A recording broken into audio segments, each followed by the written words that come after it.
friends, good evening. Now we are going to continue the last topic which we are taking yesterday, unit and measurement. So what you have we learned yesterday, जैसे कि हम लोग सब जानते हैं कि हम लोग यूनिट एंड मेजरमेंट चैप्टर पढ़ रहे थे, उसमें हम लोगों ने what is unit, what is measurement, ये सब हमने देखा. उसके बाद MKS system, CGS system, FPS system, ये सब हमने देखा. उसके बाद मैंने आप लोगों को बताया कि फंडामेंटल यूनिट क्या है, 7 फंडामेंटल यूनिट थे, फिर डेराइव यूनिट बताया. आफ्टर दैट सो दैट ये सारी चीज़ें हमने कल डिस्कस कर ली थी.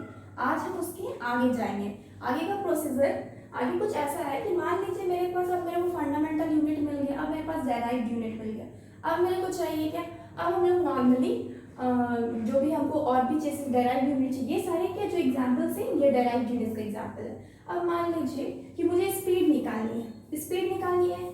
अब मुझे स्पीड का फॉर्मूला पता होना चाहिए. अगर हम किसी चीज़ का यूनिट निकालना चाहते हैं तो सबसे पहले मुझे उसका फॉर्मूला पता होना चाहिए.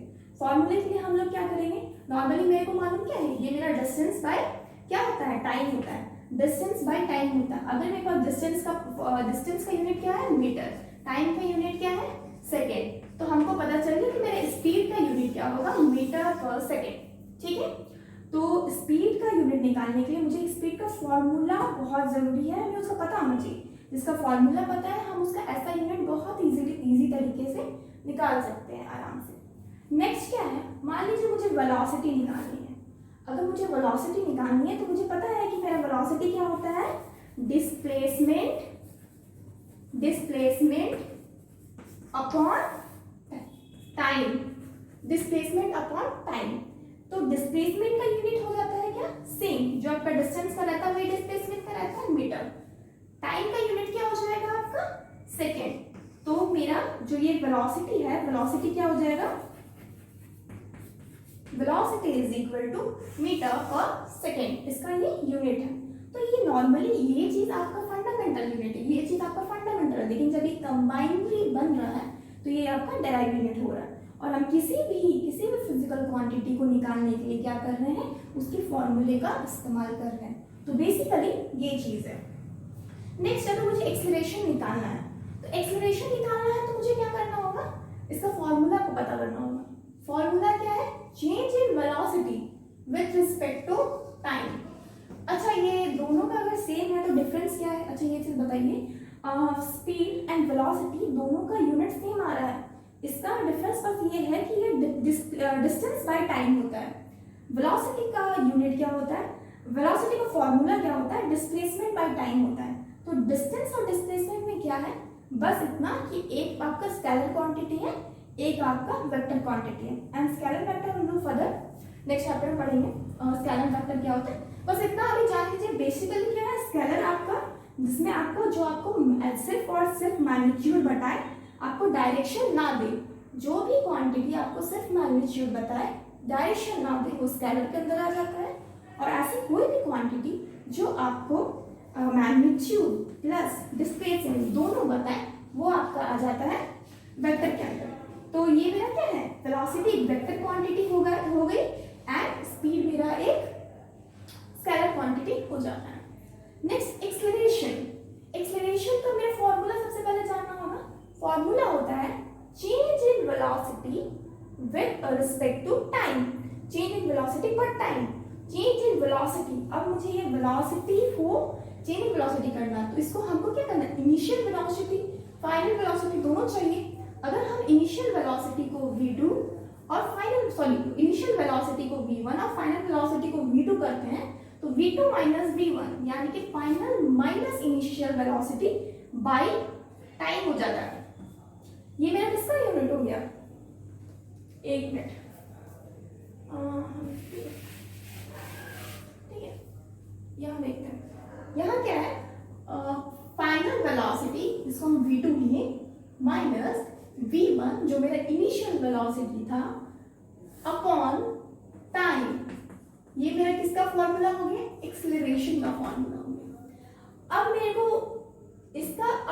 इसका यूनिट चाहिए. अब चेंज इन वेलोसिटी का यूनिट क्या होता है, मीटर पर सेकेंड, क्योंकि हम लोग वेलोसिटी का निकाले थे मीटर पर सेकेंड. टाइम का क्या होता है, सेकेंड.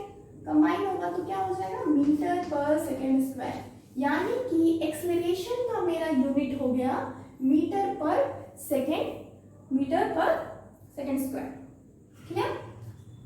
नेक्स्ट अब हम लोग देखेंगे कि फोर्स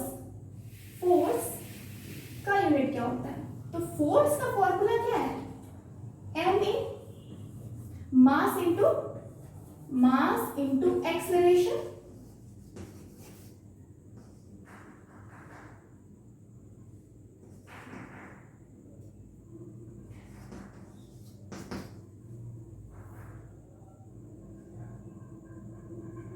नेक्स्ट क्या हो जाएगा, मास इंटू एक्सेलरेशन।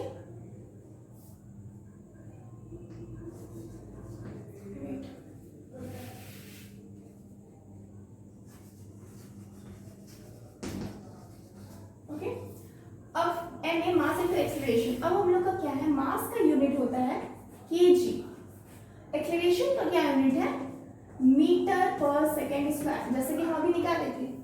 तो ये हो गया केजी मास का यूनिट, ये एक्सेलरेशन का यूनिट हो गया मीटर पर सेकेंड स्क्वायर। तो ये हम लोग का यूनिट किसका हो गया, होल यूनिट किसका हो गया, मेरा फोर्स का यूनिट हो गया। फोर्स का यूनिट क्या है, किलोग्राम मीटर पर सेकेंड स्क्वायर। नॉर्मली हम लोग इसका ऐसा यूनिट क्या बोलते हैं, न्यूटन, इसको बोलते हैं हम लोग न्यूटन। इसका सिंपल एक फॉर्मूला, जैसे कि हम लोग प्रेशर में नॉर्मली पास्कल यूज करते हैं, उसी तरीके से यहाँ पे एक पूरा किलोग्राम मीटर पर सेकेंड स्क्वायर जो है, इसको हम लोग इन टर्म ऑफ न्यूटन बोलते हैं। इसका यानी कि फोर्स का आपका ऐसा यूनिट क्या हो जाता है, न्यूटन हो जाता है। क्लियर? नेक्स्ट अगर मोमेंटम का निकालना चाहते हैं तो मोमेंटम का क्या होता है, फॉर्मूला है एम वी, यानी कि मास इंटू क्या हो जाता है, एम बी। अगर हम मोमेंटम का निकालते हैं तो इसका फॉर्मूला हो जाता है mass into velocity, mass into velocity.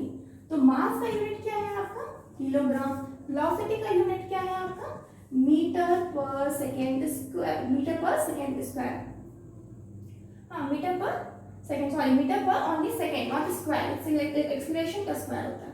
ठीक है, तो ये आपका क्या हो जाएगा, P यानी कि पास्कल, P यानी कि पास्कल।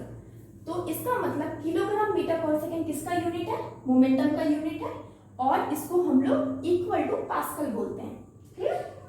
नेक्स्ट हमें प्रेशर का पढ़ना है। प्रेशर का क्या होता है आपका फॉर्मूला, F/A, यानी कि पर्टिकुलर एरिया पे कितना फोर्स लग रहा है, इट्स कॉल्ड प्रेशर। प्रेशर क्या होता है, एक पर यूनिट एरिया पे हम लोग को जो फोर्स लग रहा है उसको क्या बोलते हैं, हम लोग प्रेशर बोलते हैं। तो प्रेशर क्या है, P, इसको हम लोग P से डिनोट करते हैं।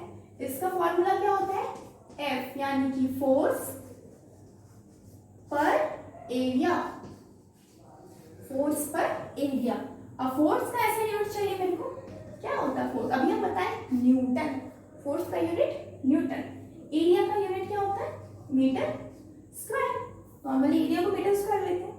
तो क्या हो गया मेरा, न्यूटन पर मीटर स्क्वायर, और इसको हम लोग, ये मेरा किस चीज का फॉर्मूला हो गया, प्रेशर का हो गया, और इसी को हम लोग बोलते हैं पास्कल।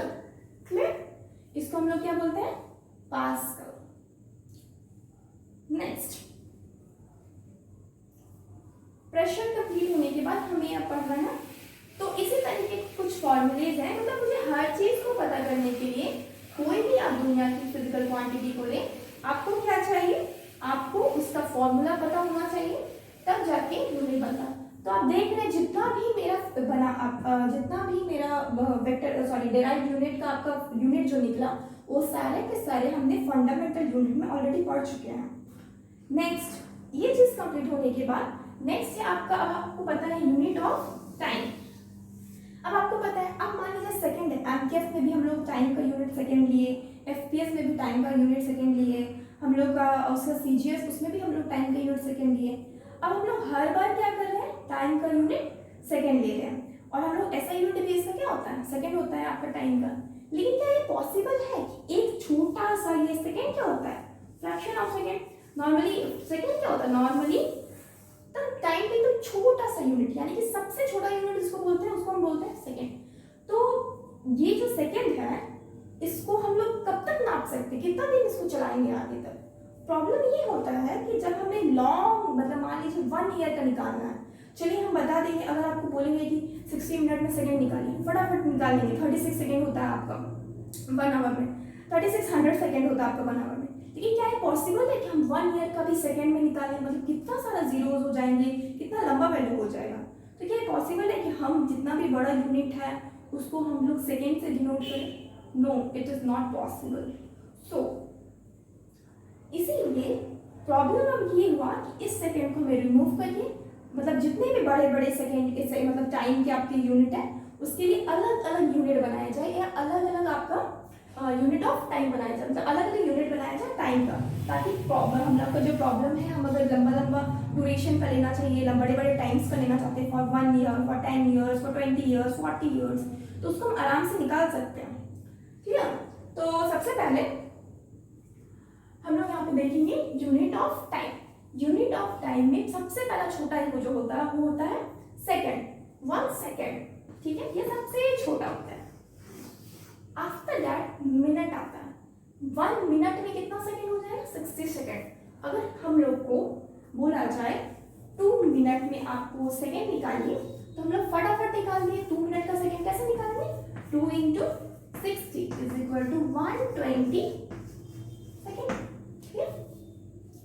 तो अब मिनट का तो हम लोग सेकेंड में कन्वर्ट कर दी। आफ्टर दैट आवर, मिनट के बाद जो उससे जो टाइम का बड़ा यूनिट होता है दैट इज आवर।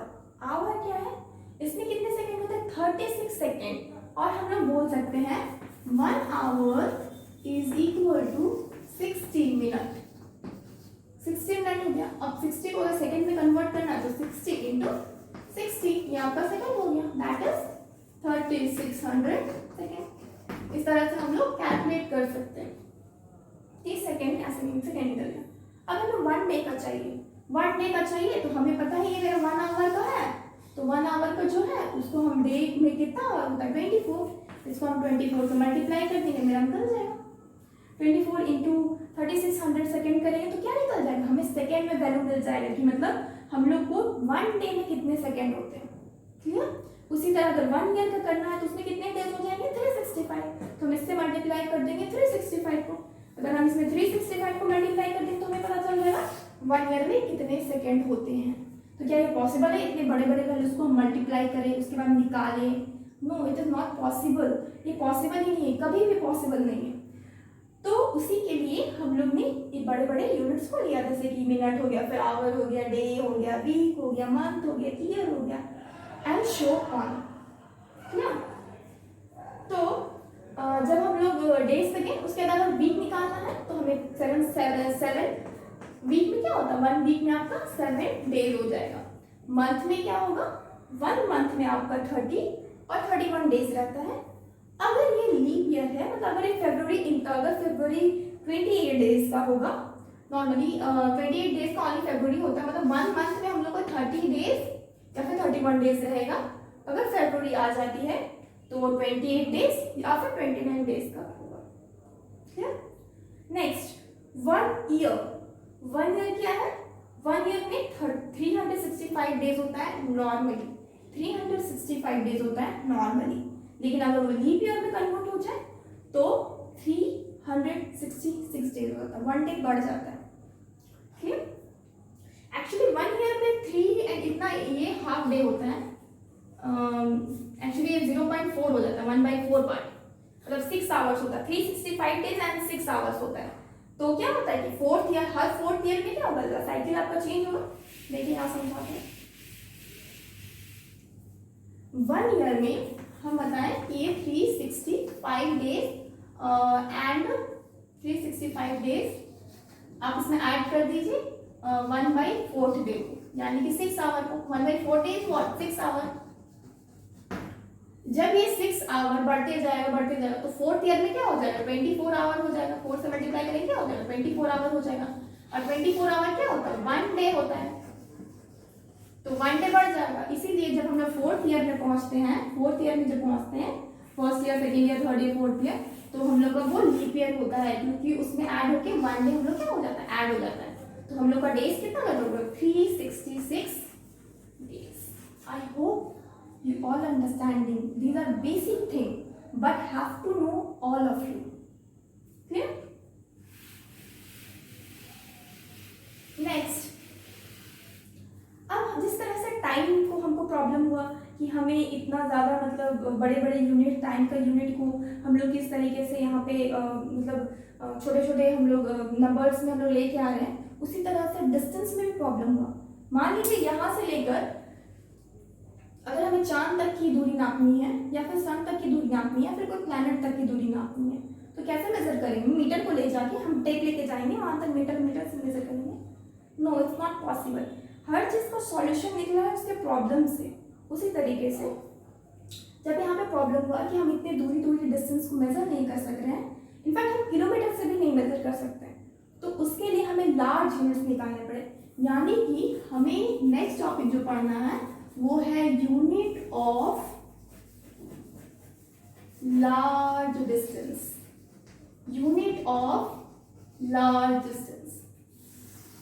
अब ये क्या है, इसमें क्या क्या होता है? तो नॉर्मली इसका नाम जानिए। फर्स्ट है एस्ट्रोनॉमिकल यूनिट। ये है आपका डिस्टेंस का बड़ा यूनिट, यानी कि जब हमें लार्जर डिस्टेंस का यूनिट चाहिए तो हम 1 एस्ट्रोनॉमिकल यूनिट यूज करते हैं। इसके अलावा हम लाइट ईयर यूज कर सकते हैं। इसके अलावा हम लाइट ईयर यूज कर सकते हैं। और उसके अलावा पारसेक एक यूनिट है जो हम लोग नॉर्मली यूज करते हैं। तो basically these three are the unit which we used in large distance. Okay? Now अब हमें जानना भी जरूरी है कि ये सब है क्या, वरना लगता होगा कि कुछ है ही नहीं, समझ में नहीं आ रहा। AU, what is AU? Astronomical unit है। What is light year? What is parsec? What are these? ये होता क्या है? इसकी वैल्यूज कितनी है? सब चीज बताएंगे। नेक्स्ट हमें पढ़ना है कि हम ये सब चीज है क्या। ठीक,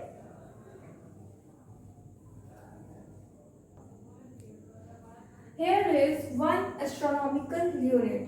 हम लोग जैसे कि देखिए कि लार्ज डिस्टेंस के लिए हमें 3 यूनिट बताए। हम 1 एस्ट्रोनॉमिकल यूनिट पहला था, दूसरा 1 लाइट यूनिट और थर्ड है 1 पारसेक।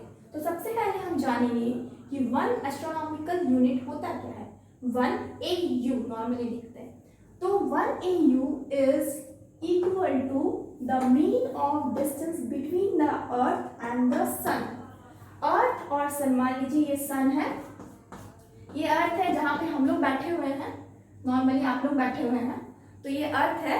इन दोनों के बीच का जो मीन डिस्टेंस होगा, it means average distance. Mean distance मतलब होता है एवरेज डिस्टेंस। इसके बीच का जो एवरेज डिस्टेंस होगा ये हम उसको हम लोग बोलेंगे 1 एस्ट्रोनॉमिकल यूनिट या फिर 1 AU। ठीक है, और इसकी वैल्यू क्या होती है? 1.46496 into 10 to the power 11 metre. Clear? याद कर लीजिए इस चीज को, एकदम लॉक कर लेना है दिमाग में कि 1 astronomical unit is equal to 1.496 into 10 to the power 11 metre. Clear? After that इनके बीच ही क्या है? मेन डिस्टेंस है। अर्थ और सन के बीच क्या है? मेन डिस्टेंस है। नेक्स्ट अब हम लोग जानेंगे कि 1 लाइट ईयर क्या होता है। What is 1 light year?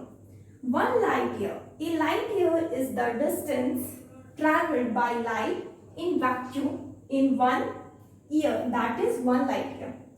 क्या है कि एक लाइट ईयर उसको बोलते हैं जो आपका वैक्यूम में जो लाइट ट्रैवल करके आता है एक साल में। 1 ईयर में जो लाइट तो ऐसे भी वैक्यूम में ट्रैवल कर सकता है, क्योंकि क्या है ये इलेक्ट्रोमैग्नेटिक वेव्स के अंदर आता है लाइट। तो लाइट क्या है आपका वैक्यूम में जब ट्रैवल करता है तो वैक्यूम में, एयर में, हर जगह ये ट्रैवल करता है। तो ये लाइट जब वैक्यूम में ट्रैवल करता है तो ऑब्वियसली अब सन से आएगा तो वैक्यूम से ही आ रहा है, क्योंकि हम लोग का जो एयर का जो एटमॉस्फेयर है ये अर्थ का ये तो कुछ ही किलोमीटर तक है, तो उतना ज्यादा तो मतलब आएगा नहीं, तो ऑब्वियसली वैक्यूम से आ रहा है। जब ये वैक्यूम से आ रहा है तो उन दोनों की मतलब 1 ईयर में जितना ये लाइट ट्रैवल कर सकता है उसको बोलते हैं 1 लाइट ईयर। 1 ईयर में जितना लाइट ट्रैवल कर सकता है उसको बोलते हैं हम 1 लाइट ईयर। 1 लाइट ईयर का वैल्यू होता है 9.46 into 10 to the power 15 metre. क्या वैल्यू है? 9.46 into 10 to the power 15 metre. Clear? ये चीज हम लोग ऐसे समझ सकते हैं जैसे कि हमें पता है कि सेकेंड क्या होता है, मतलब कि नॉर्मली क्या होता है, हम लोग 60 इंटू 60 क्या हो गया हम लोग का, ये 60 सेकेंड इंटू 60 सेकेंड क्या हो गया 1 मिनट 33 3600 हो गया। इसमें हम लोग का कितना आपका मंथ होता है, नॉर्मली कितना मंथ होता है, 365 डेज होता है हम लोग का, 24 आवर्स होता है वन डे में। ये क्या हो गया सेकेंड हो गया, ये क्या हो गया आपका नॉर्मल 60 मिनट है, ये क्या है 24 डेज, ये क्या है आपका 365, ये 1 ईयर में आपका कितना सेकेंड है इतना नॉर्मली। अब लाइट की स्पीड क्या होती है 3 इंटू 10⁸ मीटर पर सेकेंड, ये इसकी स्पीड होती है। जब हम इसको मल्टीप्लाई करते हैं तो मुझे ये वैल्यू जो मिलती है ये होता है 9.46 इंटू 10⁻15 मीटर, और यही वैल्यू होती है आपकी 1 लाइट ईयर की। ठीक है 330, जब हम इसको 60 इंटू 60 किए तो मेरे को क्या हो गया मिनट में हुआ, उसके बाद 24 मल्टीप्लाई की मतलब कि 1 डे में इतना सेकंड होता है, उसके बाद 365 मल्टीप्लाई किए मतलब कि 1 ईयर में आपका 365 इंटू 24 इंटू 60 इंटू 60 हो गया। ठीक है, जब हम उसको नॉर्मली लाइट के स्पीड से मल्टीप्लाई करते हैं, लाइट का स्पीड क्या होता है, लाइट की स्पीड होती है 3 इंटू 10⁸ मीटर पर सेकेंड, ये लाइट की स्पीड है। जब इसको मल्टीप्लाई करते हैं तो हमें जो वैल्यू मिलती है 9.46 इंटू 10⁻15 मीटर, और इसी को हम बोलते हैं 1 light year. I think you have already understand this, both 1 astronomical unit and 1 light unit. Now we will know what is 1 parsec. Clear? Here is 1 parsec. What is 1 parsec? 1 parsec is the distance from where the semi-major axis of orbit of Earth subtends an angle of 1 second at the center of sun. Actually है क्या, और इसकी value क्या है 1 parsec की 3.26 light year.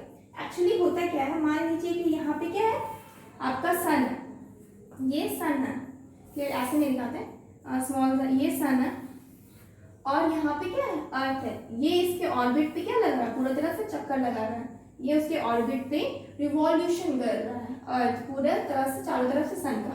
तो इन दोनों के डिस्टेंस को हम पढ़े क्या, ये है आपका 1 एस्ट्रोनॉमिकल यूनिट, जो मेरा सन और अर्थ क्या है उनके बीच के डिस्टेंस को हमने क्या पढ़ा कि ये 1 एस्ट्रोनॉमिकल यूनिट है।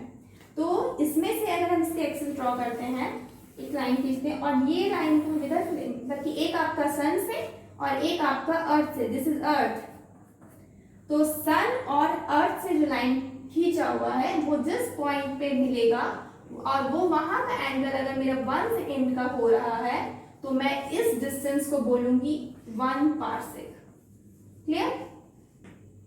Again this is sun, this is earth, इन दोनों के जो बीच का डिस्टेंस है ये मेरा 1 एस्ट्रोनॉमिकल यूनिट है, 1 एस्ट्रोनॉमिकल यूनिट है। तो ये आपका अगर ये एंगल आपका 1 सेकेंड का होगा तो इसके बीच का जो डिस्टेंस हो जाएगा ये क्या हो जाएगा आपका 1 पार्सेक का। क्लियर? नाउ 1 पार्सेक आपका क्या होता है 3.26 लाइट ईयर। 1 पार्सेक क्या होता है 3.26 लाइट ईयर। 3.26 लाइट ईयर का हम लोग वैल्यू क्या जानते हैं 9.46 इंटू 10⁻15 मीटर। हमने लाइट ईयर की वैल्यू देखी 9.46 इंटू 10⁻15 मीटर। अब हम इन दोनों को मल्टीप्लाई करें तो हमें क्या मिलेगा 3.08 इंटू 10⁻16 मीटर, यानी कि मेरा 1 पार्सेक का वैल्यू हो गया 3.08 इंटू 10⁻16 मीटर। क्लियर? एक और छोटी एक यूनिट होती है, ये भी आपका लार्जर डिस्टेंस के लिए कैलकुलेट किया जाता है, ये है नॉटिकल माइल्स। 1 नॉटिकल माइल्स की वैल्यू होती है आपका 1825 यानी कि 1852 मीटर। कितनी वैल्यू है 1852 मीटर। ये किसकी वैल्यू हो गई 1 नॉटिकल माइल्स की। देखा जाए तो ये सारे लार्जर यूनिट में सबसे छोटी है। तो अब हमें ओवरऑल कैलकुलेशन क्या मिलता है कि हमें जो चार हमने पढ़े, एक सबसे पहले हमने देखा कि 1 एस्ट्रोनॉमिकल यूनिट देखा, उसके बाद हमने क्या पढ़ा 1 लाइट ईयर पढ़ा, आफ्टर दैट हमने क्या पढ़ा 1 पार्सेक पढ़ा, एंड लास्ट में हमने पढ़ा 1 नॉटिकल माइल्स, 1 नॉटिकल माइल्स। तो अब इसमें से सबसे बड़ा का वैल्यू किसका होता है? तो सबसे लार्जर होता है आपका पारसेक, पारसेक सबसे बड़ा है। आफ्टर दैट हमारा क्या आ जाएगा? 1 लाइट ईयर, 1 लाइट ईयर। इसके बाद की वैल्यू क्या हो जाएगी? 1 astronomical unit, 1 astronomical unit. And सबसे लास्ट में मेरा 1 नॉटिकल माइल्स हो जाएगा, 1 नॉटिकल माइल। पारसेक सबसे लार्जर होता है, after that 1 light year, after that 1 astronomical unit, and last one is nautical miles. Clear? Clear?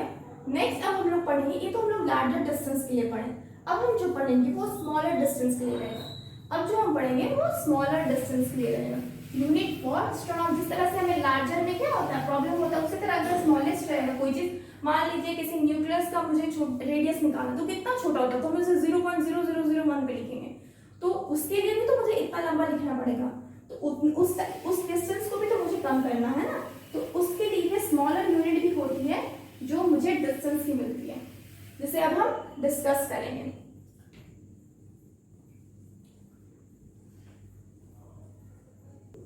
Here is a smaller unit of distance. First one is 1 angstrom. Normally हम लोग उसके A से denote करते हैं, तो 1 angstrom, it is the 10th part of a meter.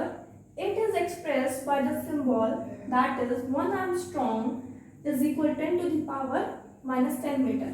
यानी कि 1 Armstrong क्या होता है? 1 आर्मस्ट्रॉन्ग होता है 1/10 टू द पावर 10। यही हम लोग का इक्वल टू क्या हो जाता है? 10 की पावर -10 मीटर। क्लियर? यानी कि कहीं भी बोला जाए 1 आर्मस्ट्रॉन्ग का वैल्यू निकालिए तो क्या होता है? 10 टू द पावर -10 हो जाएगा। क्लियर? तो अगर हम उसको मीटर को सेंटीमीटर में कन्वर्ट करना चाहते हैं तो 20 क्या हो जाएगा? कम हो जाएगा। मान लीजिए 10 टू द पावर -10 है मीटर में, इसको हमको सेंटीमीटर में कन्वर्ट करना है, तो इसमें क्या हो जाएगा? सेंटीमीटर क्या होता है? 1 मीटर में कितना होता है? 1 मीटर में आपका 100 सेंटीमीटर होता है, तो 00 क्या हो जाएगा? इसमें से कम हो जाएगा, तो क्या हो जाएगा? 10 टू द पावर -8 मीटर। ये आपका किसका वैल्यू हो जाएगा? सेंटीमीटर में।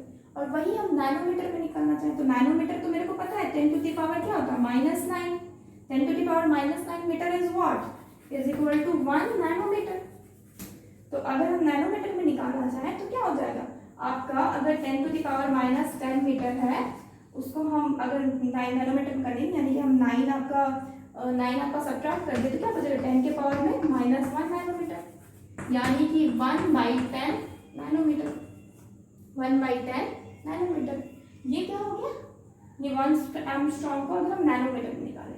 वैसे ही अगर 1 माइक्रोन का निकालना चाहें तो 1 माइक्रोन इज इक्वल टू होता है 10,000 एंगस्ट्रॉम।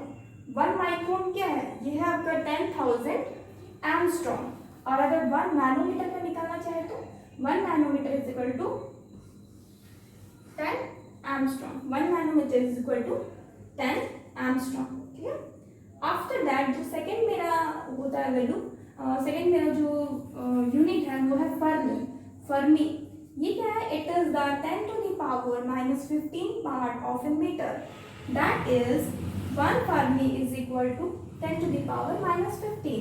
यानी कि जिस तरीके से ये 10 के पावर -10 है ना, उसी तरीके से ये 10 के पावर में -15 होता है, 10 के पावर में -15 मीटर। यानी कि कोई बोलेगा what is 1 Fermi, then we will say 1 fermi is equal to 10 to the power -15 meter, which is equal to 1/10 to the power 15 meter. Clear?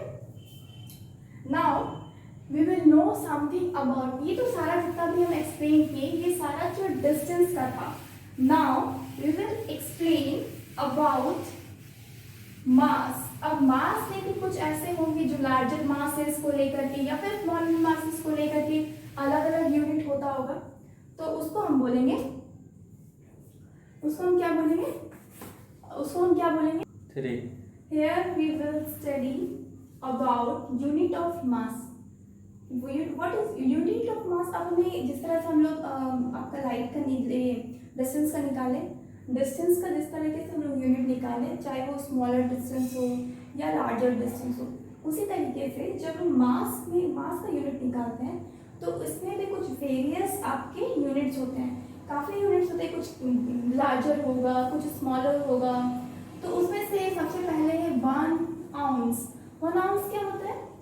28.35 gram. 28.35 gram is equal to 1 ounce.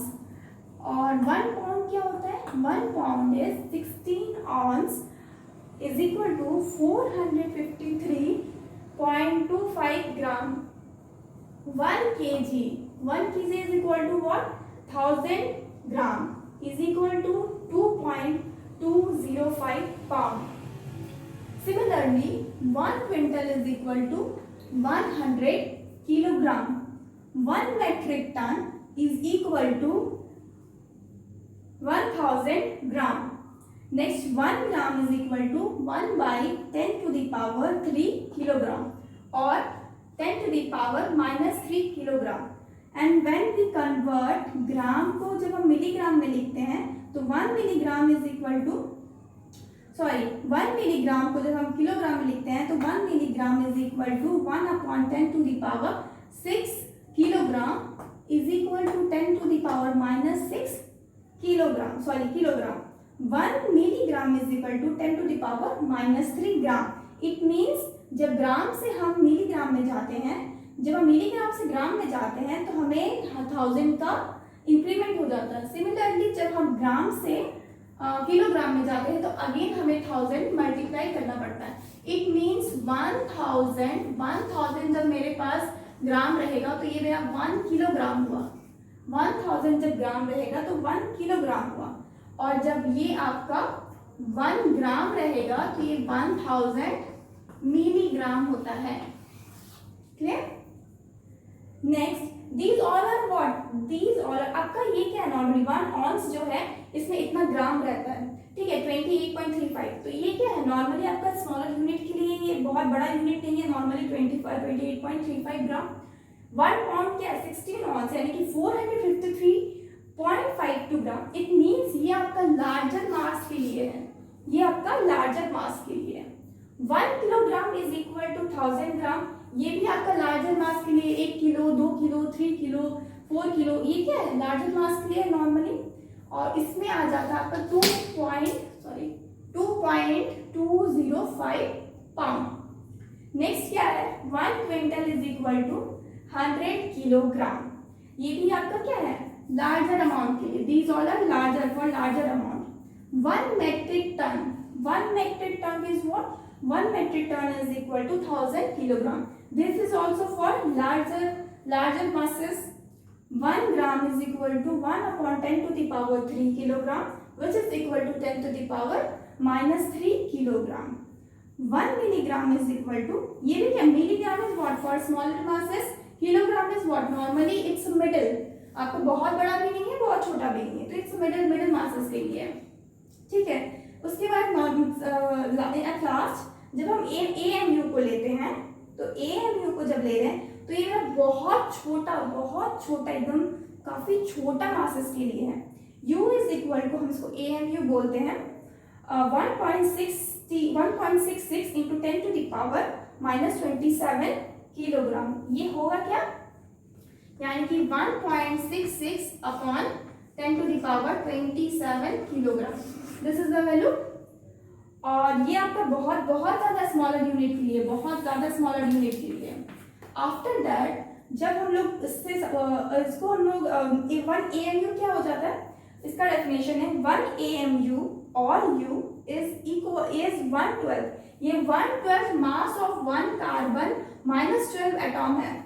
जब आपका मतलब what is ये 1/12 part होगा किसका? 1 carbon minus 12 atom का। ठीक। Next, अगर हम इसको ग्राम में निकालना चाहें, AMU को नॉर्मली हम ग्राम में निकालें तो क्या होगा?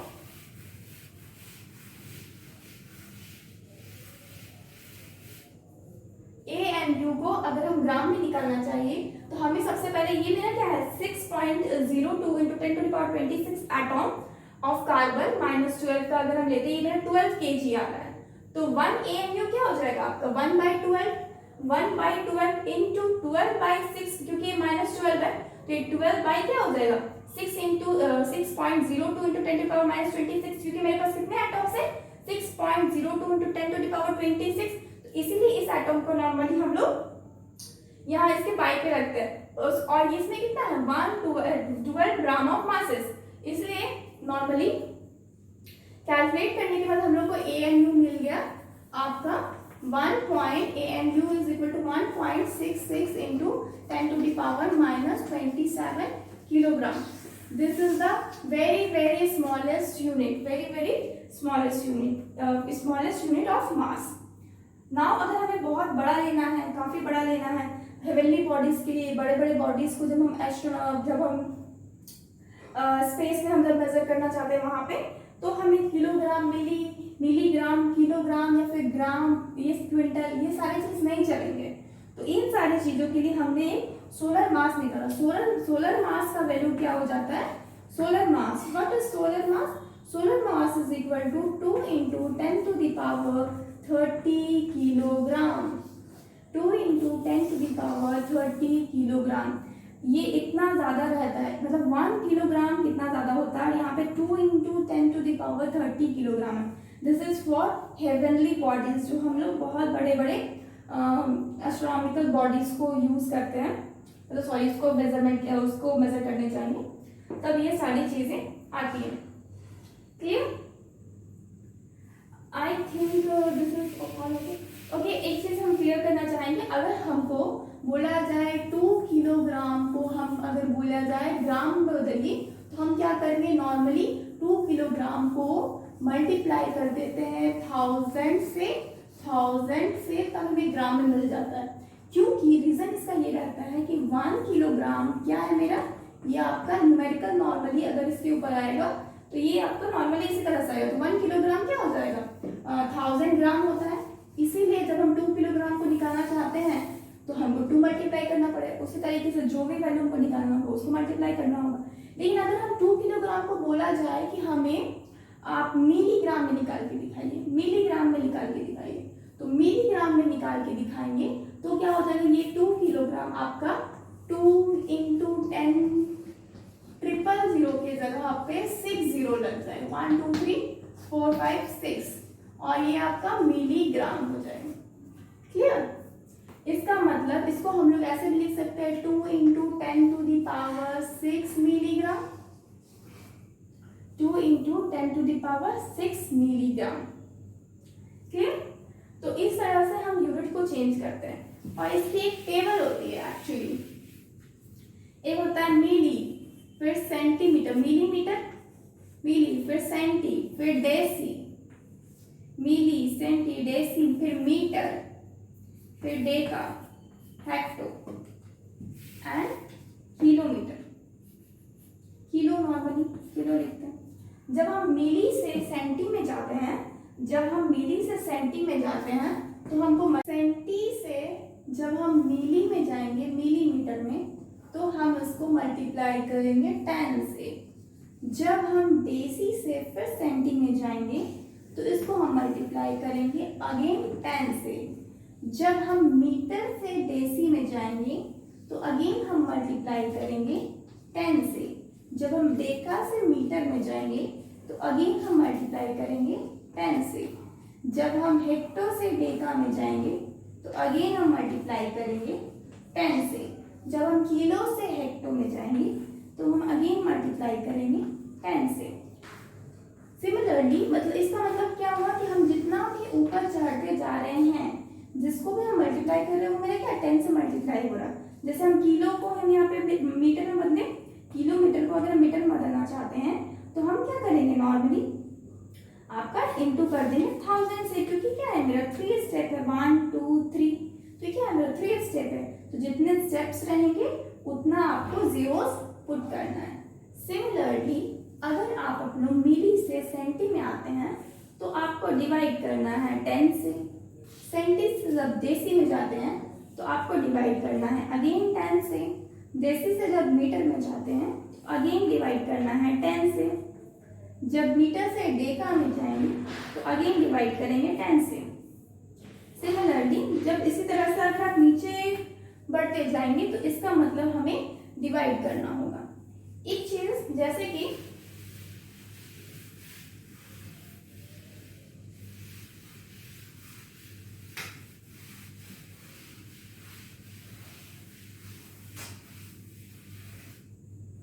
अगर मान लीजिए कोई आपको बोलता है कि आपके पास 2 ग्राम, ग्राम मतलब यहाँ पे नॉर्मली मीटर लेते हैं हम लोग डिस्टेंस के लिए, तो हम लोग मास के लिए वही चीज क्या लेते हैं, ग्राम में लेते हैं, तो मास के लिए ग्राम में लेते हैं। अगर 2 ग्राम का कोई चीज है, आपको बोला जाए हमको इसको किलोग्राम में बदल के दिखाइए, तो आप क्या करेंगे, जब 2 ग्राम का कोई चीज है उसको आपको किलोग्राम में कन्वर्ट करना है, तो आप क्या करें, ग्राम को आप क्या करें, इसका मतलब आप नीचे की तरफ जा रहे हैं, तो इसका मतलब आपको डिवाइड करना होगा। तो हम क्या कर देंगे, अब देखना है कि कितना डिवीजन करना है। तो सबसे पहले देखिए कितने स्टेप्स हैं, 1 स्टेप, 2 स्टेप, 3 स्टेप, तो यानी कि 3 स्टेप है, यानी कि मुझे कितनी जीरोस लगेंगी, 000 की जरूरत होगी। तो मतलब कि हमें नीचे जाने के लिए 1/30 से डिवाइड करना होगा, यानी कि ओवरऑल ये मेरा कैलकुलेशन 2 × 10⁻³ किलोग्राम, यानी कि एक ग्राम अब किलोग्राम में बदल गया। ठीक है, नेक्स्ट जब हम इसको हम काट भी सकते हैं नॉर्मली, अगर हम इसको डिवाइड करते हैं तो 1/, क्या हो गया, 500 हो गया, 1/500। हम इतना किलोग्राम भी लिख सकते हैं या फिर पॉइंट पे भी लिखा जा सकता है आराम से। नेक्स्ट हम लोग उसी तरीके से अगर बोला जाए कि अब आप मतलब 2 ग्राम की चीज को मिलीग्राम में निकालिए, 2 ग्राम की चीज को मिलीग्राम में निकालिए, तो उसके लिए क्या करेंगे, जब 2 ग्राम का चीज को अगर आप अब आप पहले किलोग्राम में निकाल रहे थे, अब हम मिलीग्राम में निकालें, तो हमें क्या करना, ऊपर की तरफ जाना है। जब हम ऊपर की तरफ जाएंगे तो हमें क्या करना होगा, मल्टीप्लाई करना होगा। जब हम ऊपर की तरफ जाएंगे तो हमें मल्टीप्लाई करना होगा, तो 2 × किससे मल्टीप्लाई करेंगे, तो सबसे पहले स्टेप काउंट करेंगे, कितना स्टेप है, 1 2 3, यानी कि 1/30 से मुझे मल्टीप्लाई करना होगा, तो 1/30 हो गया। मल्टीप्लाई करने के बाद क्या हो गया, 2000 वॉट, हमें मिलीग्राम निकालना था, तो मिलीग्राम, ठीक है, मिलीग्राम। इसको हम लोग नॉर्मली 2 × 10⁻, नॉर्मली 2000 मिलीग्राम है, 2 × 10⁻³ मिलीग्राम हो गया। ठीक है, 2 × 10⁻³ मिलीग्राम। तो उसी तरीके से हम लोग चीज़ों को कन्वर्ट करते, चाहे हमें ऊपर जाना हो नीचे जाना, अगर हमें ऊपर जाना हो नॉर्मली तो हमें क्या करना है, आपको मल्टीप्लाई करना है, जब हमें नीचे आना हो तो हमें डिवाइड करना है। क्लियर, तो आज इतने ही कर क्लास करते हैं, फ्रॉम नेक्स्ट क्लास हम इसका पार्ट 3 कल करेंगे। Okay, thank you friends, I hope this video you have enjoyed this video and it was helpful for you. Thank you.